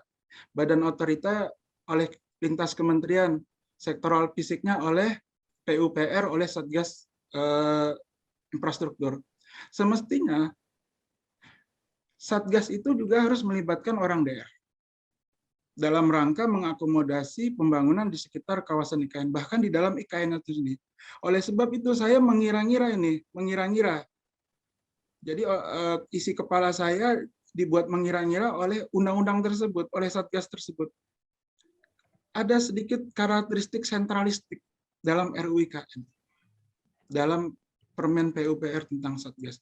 Nah, karakter sentralistik inilah, coba dong Bapak Ibu yang lagi membahas dengan serius di pusat, digeser sedikit supaya ada ruang bagaimana daerah bisa mengisi hal-hal tersebut. Saya kira itu saja Bapak Ibu, mohon maaf panjang lebar, ada salah saya mohon maaf. Terima kasih. Billahi taufik wal hidayah. Wassalamualaikum warahmatullahi wabarakatuh. Waalaikumsalam warahmatullahi wabarakatuh. Ya, terima kasih. Mohon izin Pak Viko dari instansi di mana Pak? Saya Widya Suara. Ya udah pemuda aja udah. Itu calon gubernur Kaltim itu. Ampun bos, ampun. Ya, Gak berani kita dikritik Pak Herdi nanti. Terima kasih Pak Viko. Beberapa catatan yang sudah disampaikan Pak Viko sudah kami catat.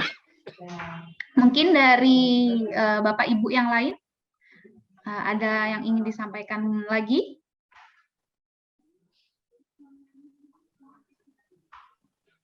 Oke, Bu Najida mungkin ada respon Bu?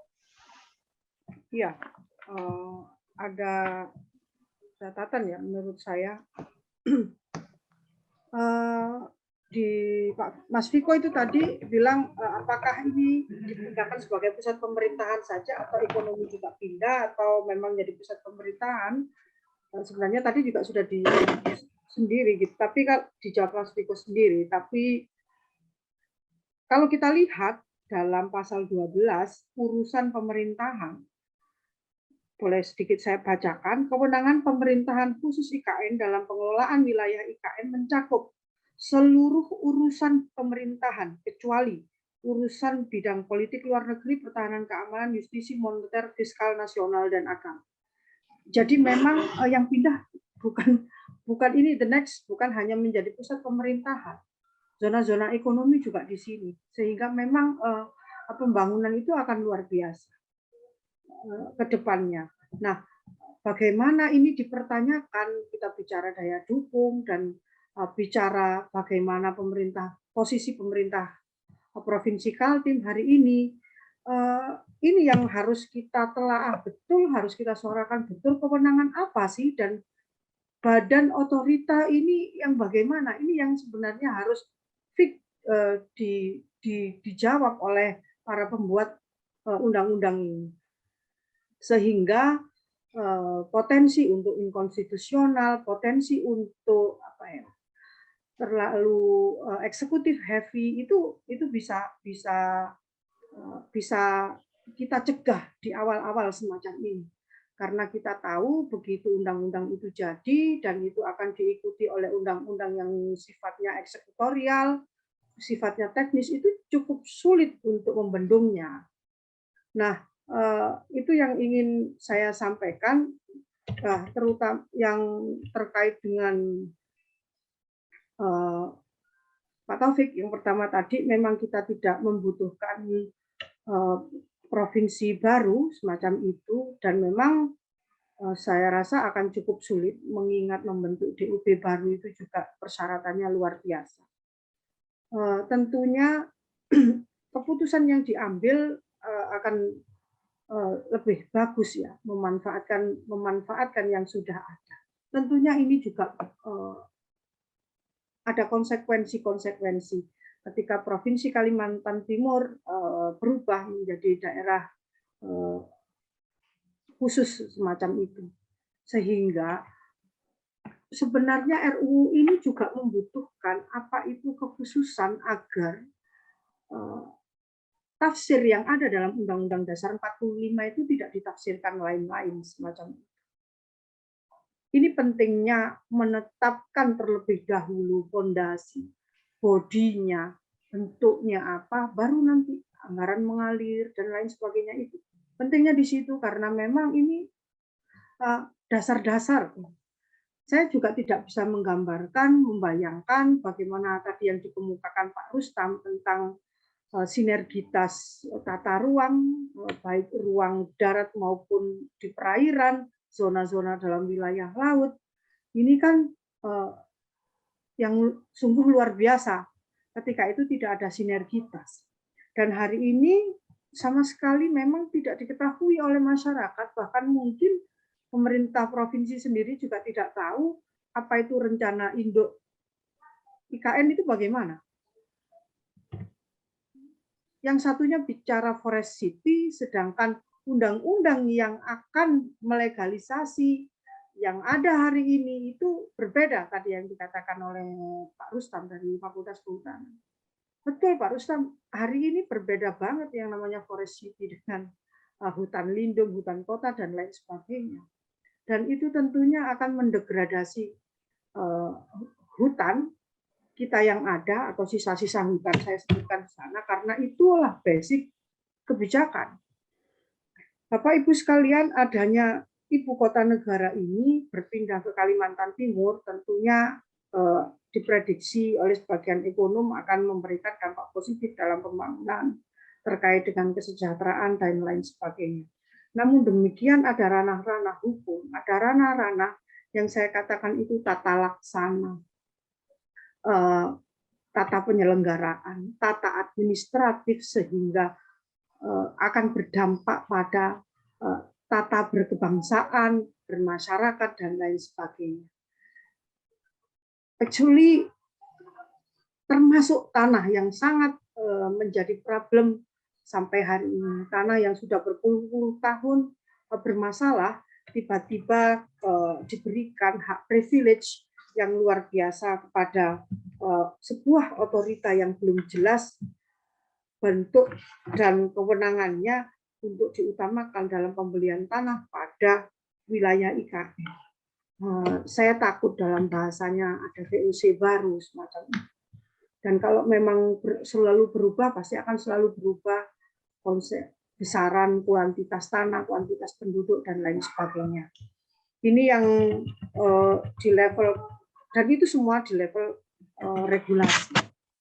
Maka saya berharap di forum-forum ini kita dapat masukan yang kita bersama-sama untuk kita dorong disampaikan kepada Pansus, dan tentunya suaranya Fakultas Hukum sama dengan suara masyarakat diatur jangan yang sembarangan semacam itu. Jangan diatur yang sembarangan karena akan mengulang kembali degradasi, akan mengulang lagi bentuk kemunduran yang dan juga kerusakan barangkali yang telah dialami oleh Kalimantan Timur semacam itu. Mungkin itu yang ingin saya sampaikan. Bu Grizal. Iya, terima kasih banyak Bu Najidah.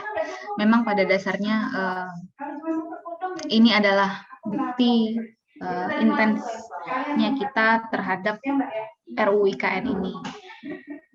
Bu, rencananya paper pendapat ini akan disampaikan kapan Bu ke Pansus? Ini tadi langsung Oh, sudah ya. Dekan dengan Pak Pansus macam itu, kita juga mencoba sharekan ini kemana-mana anggota dewan yang ada. Ya, jadi Pak Herdi, Pak yang lain bisa nambah. Iya, silakan Pak Herdi. Ya, ada 2 poin tambahan saya sebenarnya. Satu, kalau kawan-kawan baca di draft rancangan itu, memang kekhawatiran kita mengenai eksekutif heavy itu sangat besar ya, soal sentralistik, desain sentralistik rancangan undang-undang ini di pemerintah pusat. Kawan-kawan misalnya lacak ada 4 PP yang akan diatur lebih lanjut melalui 4 PP dan 10 delegasi pengaturan lebih lanjut melalui peraturan presiden. Padahal kan kalau kami orang hukum membaca referensi apapun, kalau kita baca bukunya Prof. Maria, kemudian Hamid Atamimi selalu mengatakan bahwa sebenarnya barang yang bernama Perpres itu adalah keputusan sifatnya. Yang namanya keputusan adalah subjektivitas dari pemilik otoritas.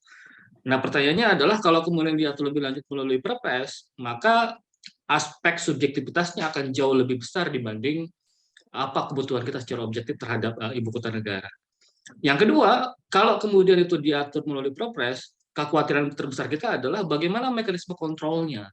Sementara desain Perpres itu kan adalah kocokan secara internal pemerintahan gitu ya. DPR misalnya kita harapkan sebagai lembaga yang akan mengawasi itu juga akan minim pengawasannya kalau didesain melalui Perpres. Nah, yang ketiga, coba kawan-kawan perhatikan, semua yang diatur melalui Perpres itu adalah kekhawatiran yang disampaikan oleh Bung Taufik, Bung Rustam, Bung Viko, dan kawan-kawan yang lain. Misalnya, kalau kita lacak di situ, Perpres yang akan diatur lebih lanjut itu mengenai pemindahan status IKN, mengenai rencana induk IKN, mengenai struktur organisasi, wewenang, dan sebagainya terhadap IKN, mengenai tata ruang tadi dikhawatirkan itu akan diatur lebih lanjut melalui Perpres, mengenai pengelolaan pertanahan juga diatur lebih lanjut melalui Perpres. Jadi materi yang sebenarnya mestinya diatur, halo? Ya. Halo? Terdengar, Pak. Ya, materi yang sebenarnya harusnya diatur di dalam undang-undang itu justru dicoba didesain sedemikian rupa agar itu menjadi domain dari eksekutif atau pemerintah pusat dalam hal ini. Itu kekhawatiran kita. Jadi kalau kekhawatiran kita bahwa rancangan undang-undang ini adalah rancangan yang sangat prematur, benar. Kita seolah-olah dipaksa berlari sebelum bisa berjalan dengan baik, kan itu yang jadi problem buat kita. Yang kedua, yang dikhawatirkan oleh Bung Taufik juga sebenarnya sama gitu ya.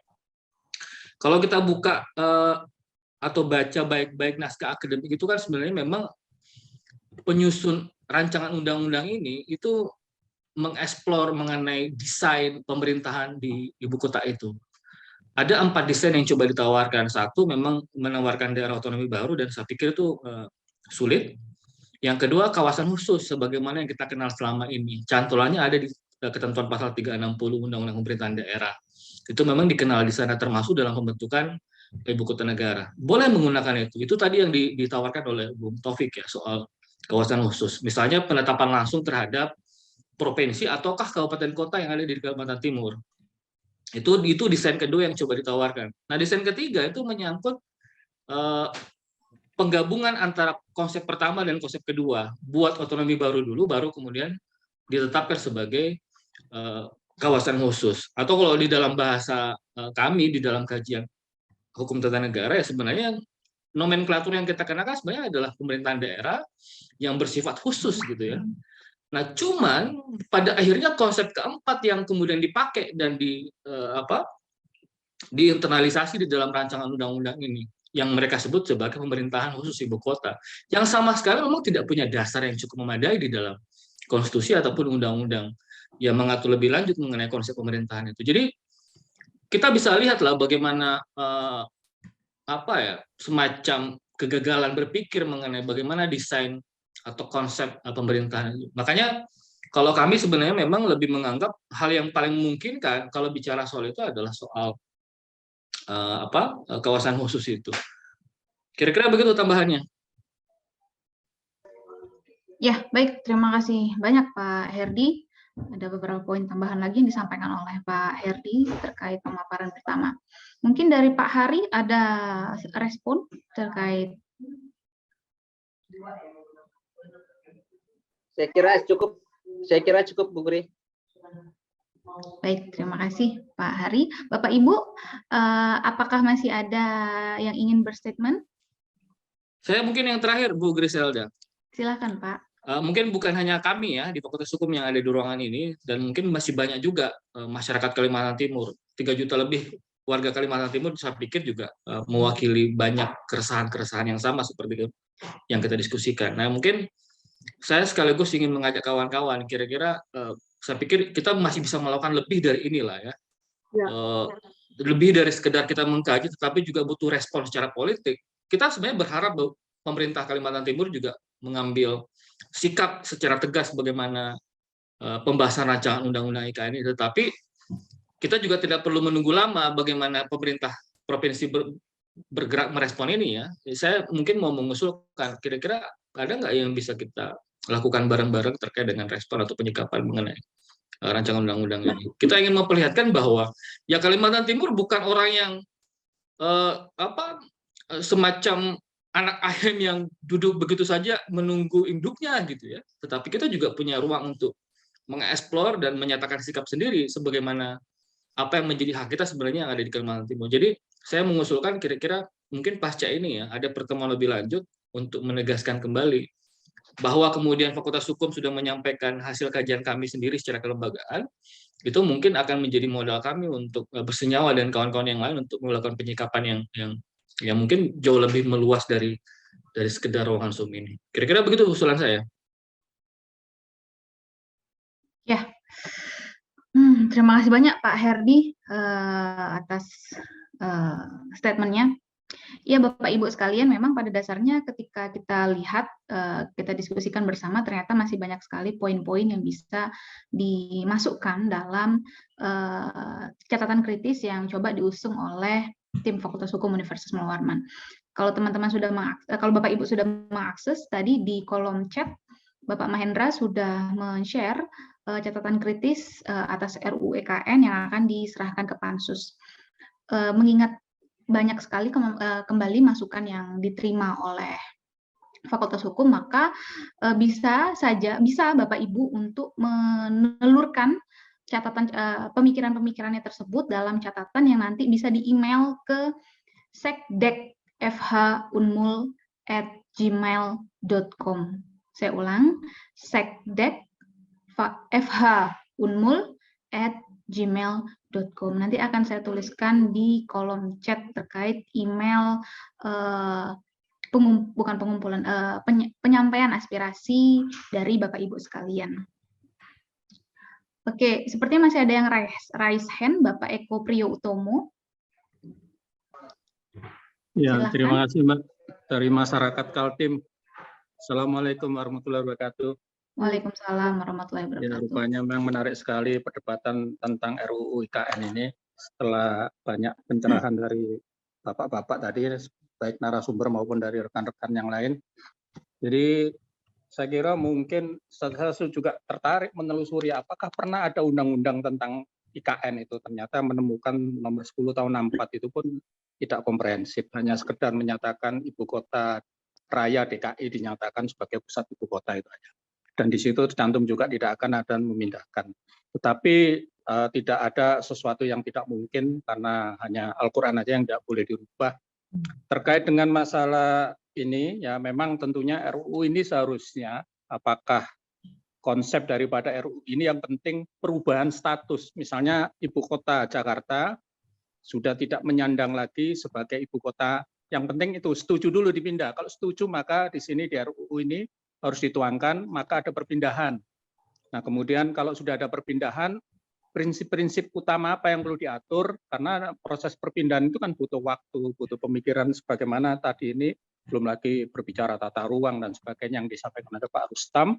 banyak hal yang memang harus dipersiapkan. Tetapi kalau bisa di RUU ini hal-hal yang prinsip aja, misalnya proses daripada setelah status itu dinyatakan pindah, maka ada proses-proses tahapan yang harus dimulai karena sudah ada payung hukumnya.